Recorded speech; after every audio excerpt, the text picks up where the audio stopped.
श्री स्वामी समर्थ. स्वागत आहे तुमचं माझ्या शिवस्वामी या भक्ती चॅनलवर. तर आजचा दिवस तुम्हाला सुखाचा, आनंदाचा जाव ही स्वामींचरणी प्रार्थना करते आणि आजच्या नवीन व्हिडिओला सुरुवात करूया. तर चैत्र शुद्ध प्रतिपदा म्हणजेच आपला गुढीपाडवा, हिंदू नववर्षाचा पहिला दिवस, 3.5 मुहूर्तांपैकी एक असलेला या दिवसाचं महत्त्व काय आहे आणि या दिवशी आपण काय केले पाहिजे. त्याचबरोबर या दिवशी आपल्याला चुकूनही आपल्या घरामध्ये या 2 भाज्या ज्या आहेत तर त्या खायच्या नाहीत. जर आपण या भाज्या केल्या तर आपल्याला दुःख आणि दारिद्र्य भोगावे लागेल, संकटांचा सामना करावा लागेल. आणि त्याचबरोबर या सणाचे महत्त्व आणि या दिवशी कोणते शुभयोग तयार झालेले आहेत, गुढीपाडव्याला कोणते उपाय करावे, अशी संपूर्ण माहिती आज या व्हिडिओमध्ये मी तुमच्यासोबत शेअर करणार आहे. त्यामुळे व्हिडिओ स्किप न करता शेवटपर्यंत नक्की पहा. जर तुम्ही या चॅनलवर नवीन असाल तर चॅनलला सबस्क्राईब करा आणि असेच माहितीपूर्ण नवनवीन व्हिडिओ पाहण्यासाठी बेल आयकॉनलाही प्रेस करा.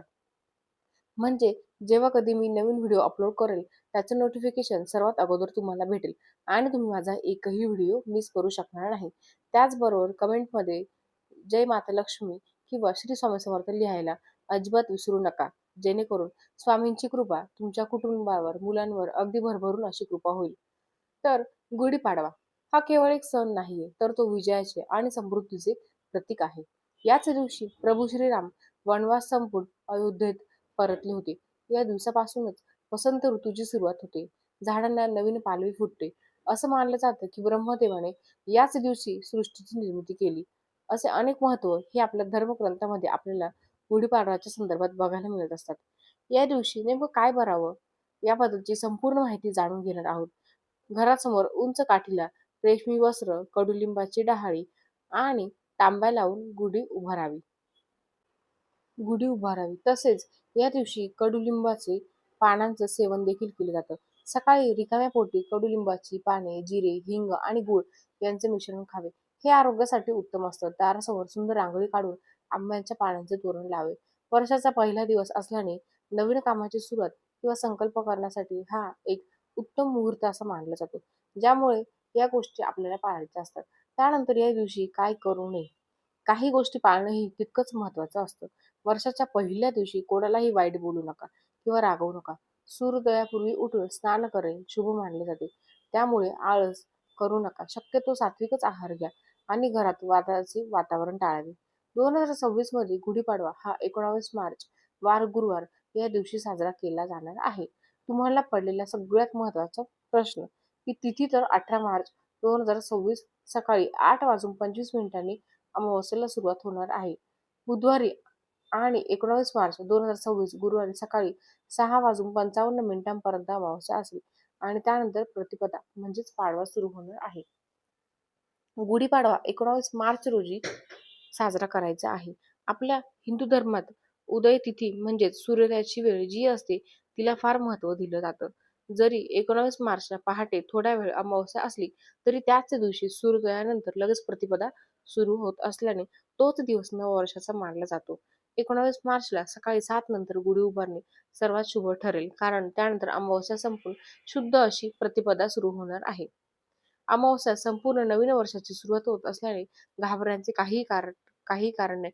उलट ही संध्याकाळ मानली जाते. तरीही शास्त्रानुसार काही गोष्टींचे पालन करणे खूप हिताचे आहे.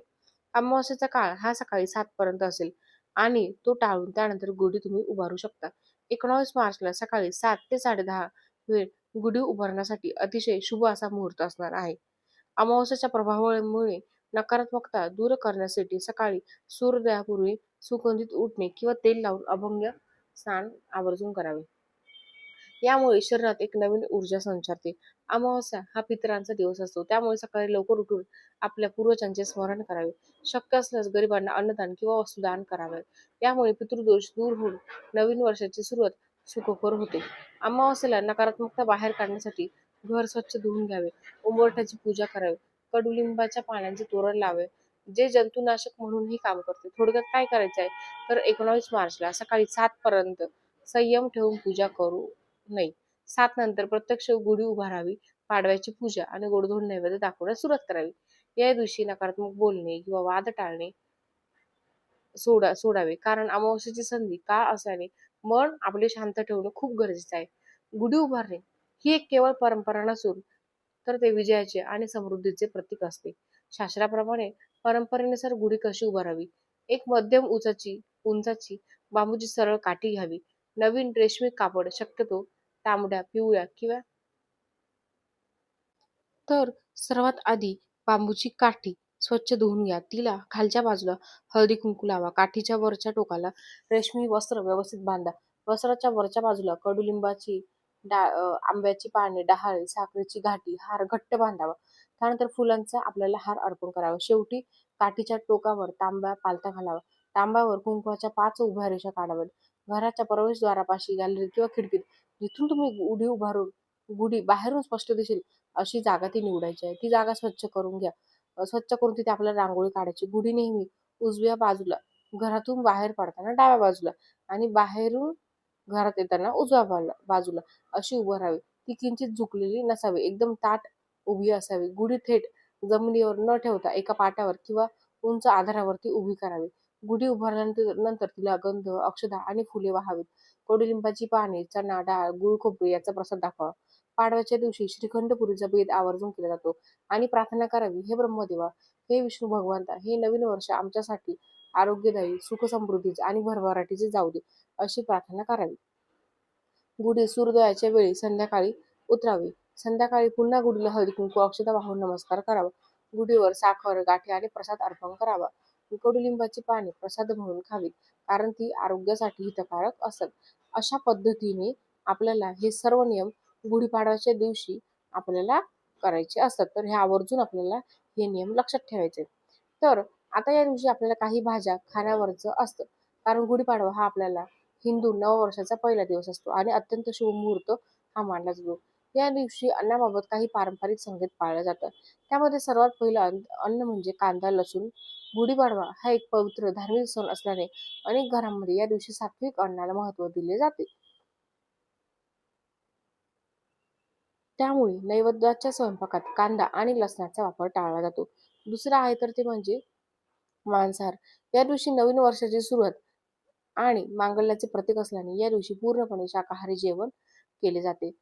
मांसाहार पूर्णपणे वर्ज्य मानले जाते. तिसरं म्हणजे शिळे अन्न. नवीन वर्षाची सुरुवात आहे. ताजे आणि सात्विक अन्न खाऊन करण्याची पद्धत आहे. त्यामुळे आदल्या दिवशीच किंवा शिळे अन्न या दिवशी खाल्ले जात नाही.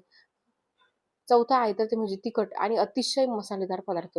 काही प्रांतात नवीन वर्षाची सुरुवात गोडधोड पदार्थांनी करण्याची पद्धत आहे. त्यामुळे तिखट आणि तामसिक पदार्थ या दिवशी खाल्ले जात नाही. या दिवशी कडुलिंबाची पाने, गूळ, जिरे यांचे मिश्रण प्रसाद म्हणून खाण्याची पद्धत आपल्याकडे आहे. जेवणामध्ये पुरणपोळी असो, श्रीखंडपुरी असो, बासुंदी असो यासारखे गोड पदार्थ तुम्ही खाऊ शकता. आणि त्यामध्ये सर्वात महत्त्वाचं ज्या भाज्या आपल्याला खायच्या नाही, तर त्यामध्ये सगळ्यात पहिला असा आहे की मुळा. मुळा हा तामसिक आहारामध्ये मोडला जातो. त्यामुळे चुकूनही आपल्याला मुळ्याचं सेवन जे आहे तर ते करायचं नाही. त्यानंतर दुसरी जी भाजी आहे तर ते म्हणजे या दिवशी वांग्याचं सेवन जे आहे तर ते करायचं नाही. वांग सुद्धा तामसिक आहारामध्ये येतं. त्यामुळे आपल्याला एक उग्र असा वास त्या वांग्याला असतो.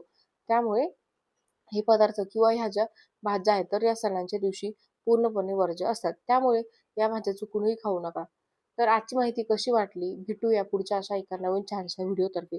तोपर्यंत सर्वांना श्री स्वामी समर्थ. जय जय स्वामी समर्थ.